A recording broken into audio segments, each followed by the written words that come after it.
इस वक्त आपको बता दें, बिहार में एलपीजी गैस की किल्लत के बीच अधिकारियों और मंत्रियों के नाम पर फर्जीवाड़ा का खेल शुरू हो चुका है। डिप्टी सीएम के नाम पर उठे हैं 4 सिलेंडर। राजधानी पटना से यह मामला सामने आया है, जहां एक शख्स ने डिप्टी सीएम सम्राट चौधरी और सदर एसडीएम का नाम लेकर एक साथ 4 सिलेंडर उठा लिए। फर्जीवाड़े का ये मामला देखने को मिला है। सचिवालय से लेकर स्थानीय प्रशासन अब हरकत में है और एजेंसी संचालक को तलब किया गया। बता दें कि गर्दनीबाग के इंडियन गैस एजेंसी संचालक से पूछताछ में ये बात पता चली है। उपभोक्ता को डीएम, सीएम और एसडीएम सदर के नाम पर बिना जांच पड़ताल के 4 सिलेंडर मुहैया करा दी गई। बाद में पता चला कि फर्जीवाड़ा है। हकीकत में डिप्टी सीएम, सदर, एसडीएम का उस शख्स से कोई लेना देना नहीं है, बल्कि नाम का गलत इस्तेमाल किया गया है। एलपीजी गैस की मारामारी के बीच एक हाई प्रोफाइल मामला सामने आया है, जिसमें डिप्टी सीएम और सदर एसडीएम का नाम लेकर अवैध रूप से गैस का उठाव किया गया है। इसके बाद हड़कंप मच गया है और एसडीएम सदर भी लगातार पूछताछ में जुटी है। वहीं डिप्टी सीएम सम्राट चौधरी के यहाँ से भी लगातार जांच जारी है।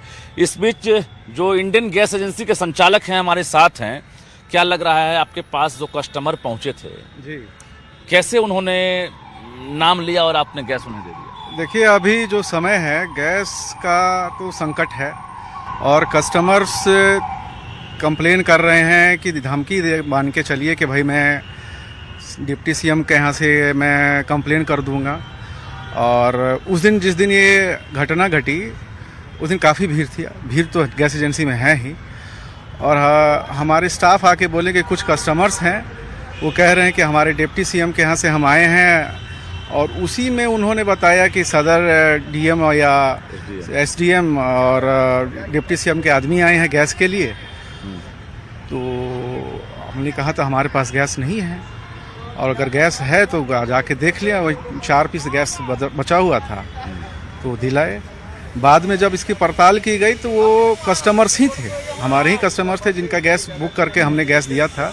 सोनल कुमार हैं, इंडियन गैस एजेंसी के संचालक हैं, और इनके मैनेजर ने ऊंची पहुंच और ऊंची पैरवी का नाम सुनकर 15 की जगह 4 सिलेंडर दे दिया। यानी डिमांड 15 का हुआ था और ये कहा गया था कि हम डिप्टी सीएम सम्राट चौधरी के आदमी हैं, हम सदर एसडीएम पटना के आदमी हैं। और यही वजह है कि एजेंसी संचालक ने बिना देरी किए जो है उनको सिलेंडर तो दे दिया, लेकिन बाद में ये पता चला कि ना तो डिप्टी सीएम ने गैस मंगवाया था और ना ही सदर एसडीएम ने। उसके बाद हड़कंप मच गया है और लगातार मामले की जांच पड़ताल जारी है। उम्मीद है आगे बड़ी कार्रवाई होगी।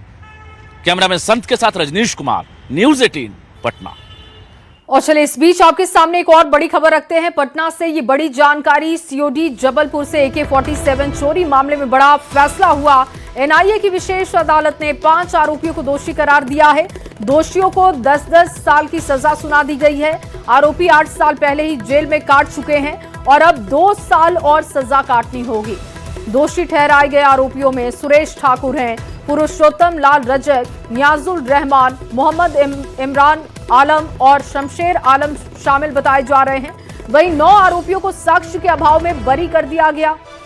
और अब देखिए, बड़ा फैसला ये हुआ है। 10-10 साल की सजा सुनाई गई है, जिसमें से 8 साल पहले ही ये आरोपी काट चुके हैं और अब इनको 2 साल की सजा काटनी होगी। दोषी ठहराए गए आरोपियों में सुरेश ठाकुर, पुरुषोत्तम लाल रजक, नियाजुल रहमान, मोहम्मद इमरान आलम, शमशेर आलम शामिल।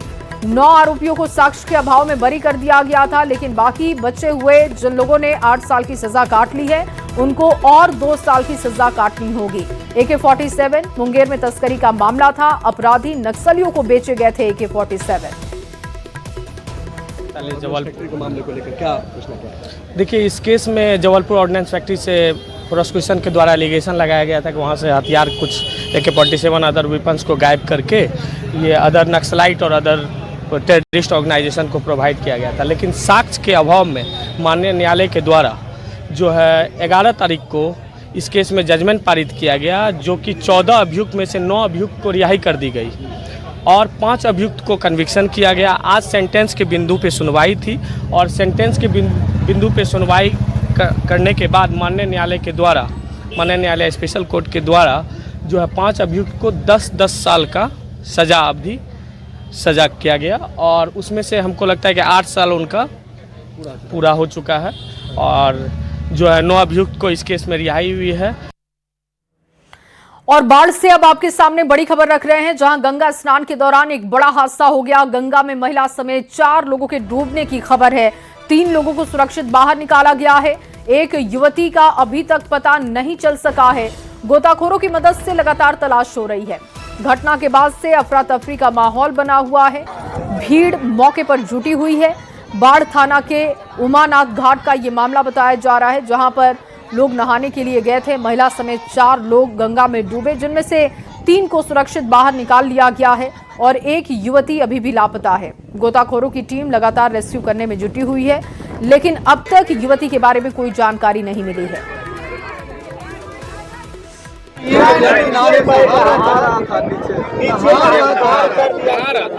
नाव पर से नहीं डूबा, नाव पर से नहीं, किनारे में नहा रहा था।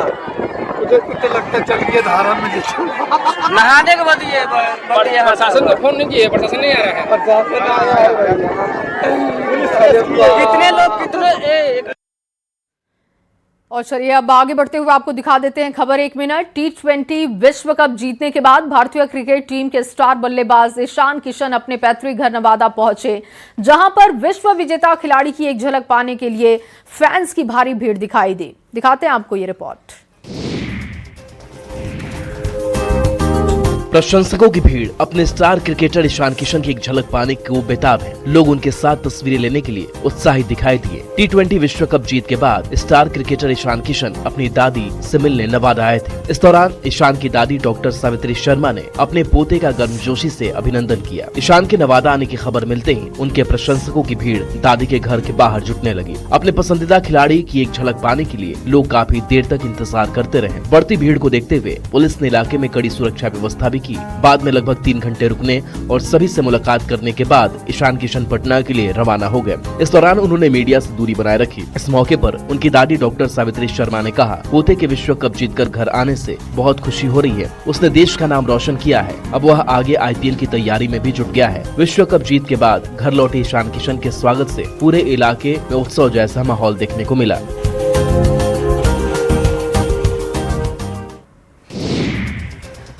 और वहीं लग्जरी कारों और डीजे के दौर में बिहार के पश्चिम चंपारण से एक ऐसी अनोखी बारात निकाली गई, जिसने लोगों को पुराने समय की याद दिला दी है। लोग इस अनोखी बारात की जमकर सराहना कर रहे हैं। दिखाते हैं आपको 1 मिनट की ये रिपोर्ट।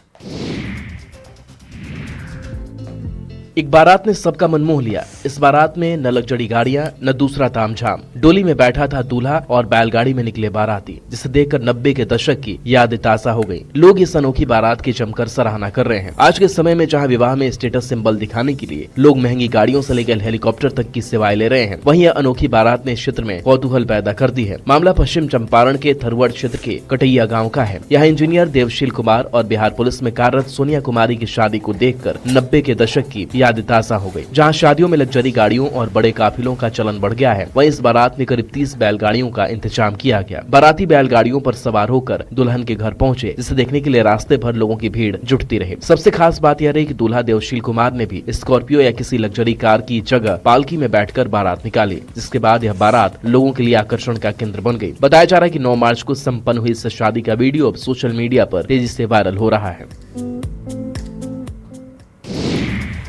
और वहीं पटना म्यूजियम में महिला सशक्तिकरण से जुड़ी एक प्रदर्शनी लगाई गई, जिसमें आजादी के बाद से आज तक महिलाओं की तस्वीर कितनी बदली है, इसे दिखाया गया है।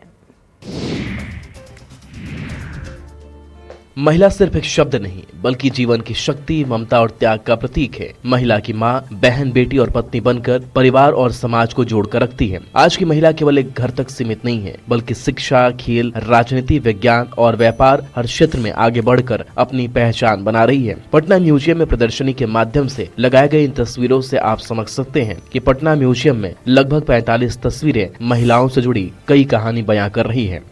यहाँ जो है लगभग 45 पेंटिंग के माध्यम से हम लोग महिला सशक्तिकरण को दर्शा रहे हैं कि आज़ादी के बाद महिलाएं, बिहार की महिलाएं कितनी सशक्त हुई हैं। जीवन के विभिन्न क्षेत्रों में सभी जगह महिलाओं का दबदबा बढ़ा है। इन तस्वीरों से साफ पता चल रहा है कि महिलाएं अब केवल एक क्षेत्र तक सीमित नहीं है, बल्कि विभिन्न क्षेत्रों में अपना परचम लहरा रही हैं। आजादी के बाद से आज तक महिलाओं की तस्वीर कितनी बदली है, इस प्रदर्शनी को देखकर आसानी से समझा जा सकता है। और बेमौसम आंधी और बारिश ने किसानों के लिए मुश्किल पैदा कर दी है। साहिबगंज के महादेवगंज दियारा क्षेत्र में बेमौसम बारिश और तेज हवाओं की वजह से फसलों को भारी नुकसान पहुंचा, जिसने किसानों की अब चिंता बढ़ा दी है।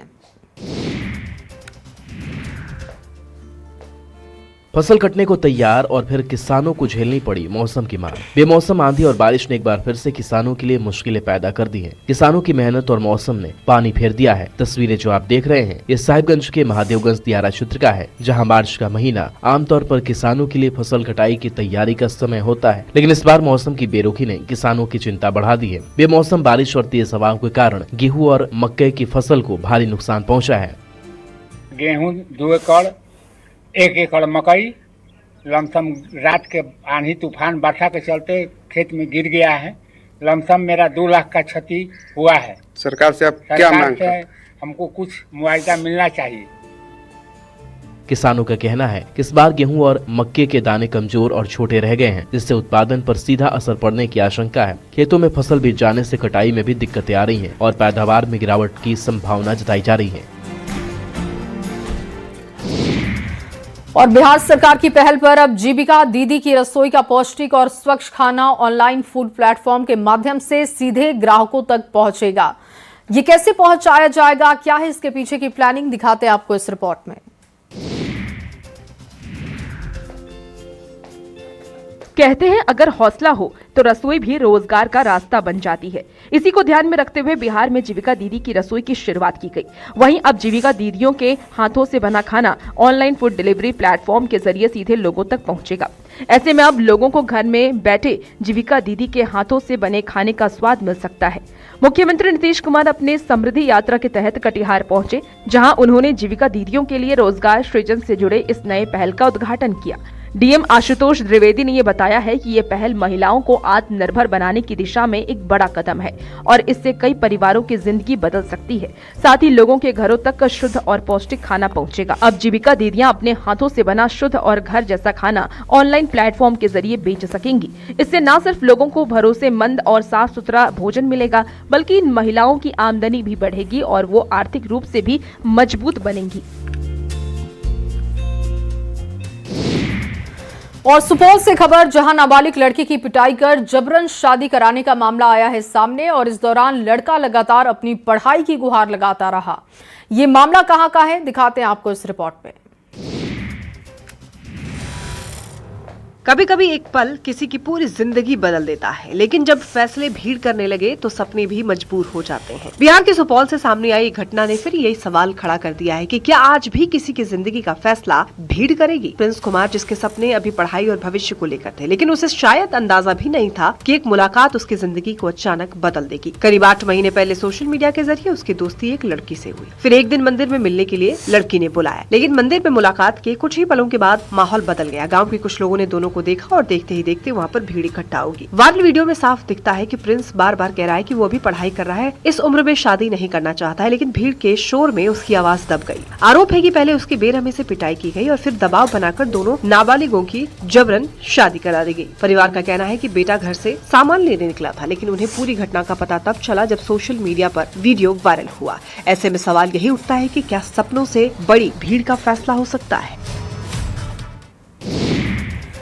और वहीं बाल विवाह के खिलाफ गोपालगंज पुलिस ने समय रहते बड़ी कार्रवाई की है, जिससे कि एक नाबालिग की जिंदगी बर्बाद होने से बच गई। ये पूरा मामला दिखाते हैं आपको रिपोर्ट के जरिए।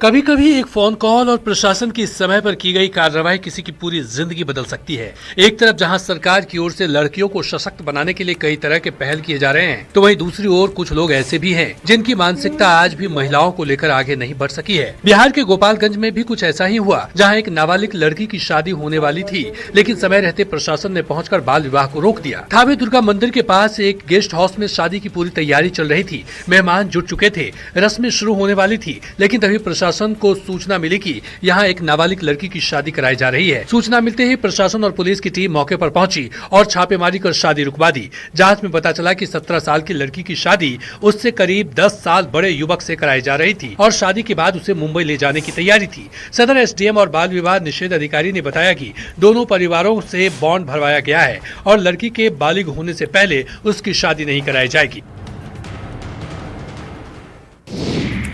और बिहार सरकार के 7 निश्चय योजना में से एक हर घर नल जल योजना का उद्देश्य सभी घरों तक पानी पहुंचाना है, लेकिन कई लोगों को अभी भी इसका लाभ नहीं मिल पा रहा।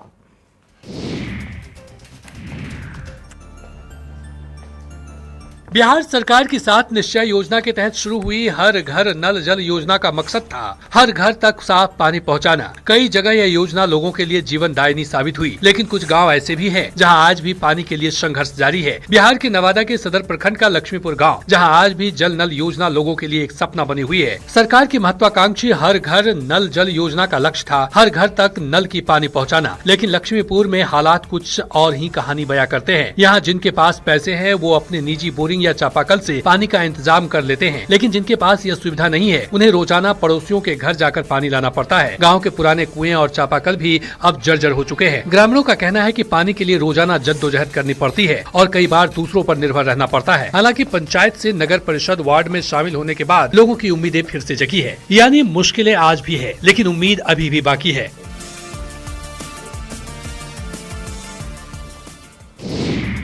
और वहीं पटना के गांधी मैदान में किसानों के लिए एक खास कार्यक्रम का आयोजन हुआ है, जिसमें आधुनिक कृषि यंत्रों और नई तकनीकियों का प्रदर्शन किया जा रहा है। दिखाते हैं आपको ये रिपोर्ट। कभी हल और बैलों के सहारे चलने वाली खेती अब तकनीक और मशीनों की ताकत से नई उड़ान भर रही है। मेहनतकश किसानों की धरती बिहार में खेती को आधुनिक और ज्यादा लाभकारी बनाने की दिशा में एक बड़ा कदम उठाया गया है। पटना के गांधी मैदान में राज्य स्तरीय कृषि यांत्रिकरण मेला एग्रो बिहार 2026 का आयोजन किया गया, जिसमें कई विभागों और संस्थानों की ओर से स्टॉल लगाए गए। इस मेले का उद्घाटन बिहार के कृषि मंत्री रामकृपाल यादव ने किया। उन्होंने कहा कि बिहार मेहनतकश किसानों की धरती है और कृषि यंत्रीकरण के जरिए खेती को नई ताकत और नई पहचान दी जा सकती है। यहाँ देश के अलग अलग राज्यों से आए कृषि यंत्र निर्माता आधुनिक मशीनों और नई तकनीकों का प्रदर्शन कर रहे हैं। किसानों को बताया जा रहा है कि कैसे ड्रोन तकनीक, सूक्ष्म सिंचाई, फसल अवशेष प्रबंधन और आधुनिक कृषि यंत्र खेती को आसान, तेज और ज्यादा मुनाफेदार बना सकते हैं। यानी अब बिहार की खेती सिर्फ परंपरा तक सीमित नहीं है, बल्कि आधुनिक तकनीक के साथ आगे बढ़ती हुई एक नई कहानी लिख रही है। एलपीजी गैस को लेकर पटना जिला प्रशासन लगातार एक्शन मोड में है। पुलिस ने फुलवारी शरीफ में छापेमारी करते हुए एजेंसी और गोदाम को सील कर दिया है। दिखाते हैं आपको 1 मिनट की ये रिपोर्ट। तालाबंद दफ्तर, फरार एजेंसी संचालक और अचानक पहुंची प्रशासन की टीम। ये तस्वीरें फुलवारी शरीफ की है, जहां कुछ लोगों ने आपदा को अवसर बनाते हुए एलपीजी गैस की कालाबाजारी शुरू कर दी है। एलपीजी गैस की सप्लाई को लेकर के शिकायत मिलने पर पहुंची पुलिस की टीम ने सख्त कार्रवाई की। सदर एसडीएम कृतिका मिश्रा के नेतृत्व में फुलवारी शरीफ में छापेमारी की गई, जहाँ पाया गया कि सुलभ इंडियन एजेंसी का संचालक मौके से फरार था और एजेंसी में ताला बंद था। वर्तमान में जो सुलभ इंडियन है, इनके संचालक यहाँ से फरार हैं। उन्होंने ताला लगाया हुआ है, तो जब प्रशासन की टीम यहाँ आई है और ताला नहीं खुला है, लगातार उनसे संपर्क की कोशिश की गई है। एसडीएम के निर्देश पर एमओ और बीडीओ की ओर से एजेंसी को सील कर दिया गया। उसके बाद अधिकारियों की टीम आपूर्ति की जांच के लिए गोदाम पहुंची, जहां भी गोदाम में ताला लटका था। एसडीएम ने तुरंत शो कॉज का आदेश देते हुए गोदाम को भी सील करने का आदेश दिया और उपभोक्ता से पैनिक नहीं होने की अपील की। इस दौरान उपभोक्ता घंटों इंतजार करते दिखे। अगर आप 10वीं पास से नौकरी की तलाश में हैं, तो आपके लिए सुनहरा मौका है। अवर प्रादेशिक नियोजनालय डालमिया नगर के देखरेख में 14 मार्च को 1 दिवसीय विशेष जॉब कैंप का आयोजन किया जा रहा है। कैसे कर सकते हैं आप आवेदन, देखिए खबर 1 मिनट में ये रिपोर्ट। अगर आप नौकरी की तलाश कर रहे हैं तो ये आपके लिए एक बेहतरीन मौका है। रोहतास जिले के युवाओं को रोजगार से जोड़ने के उद्देश्य से अवर प्रादेशिक नियोजनालय डालमिया नगर की ओर से 14 मार्च को 1 दिवसीय विशेष जॉब कैंप का आयोजन किया जा रहा है। इस जॉब कैंप में 2 कंपनियां फ्लिपकार्ट सर्विस प्राइवेट लिमिटेड और जोमेटो हाइपर पूरी भाग ले रही हैं। जिनकी ओर से कुल 100 पदों पर योग्य अभ्यर्थियों का चयन किया जाएगा।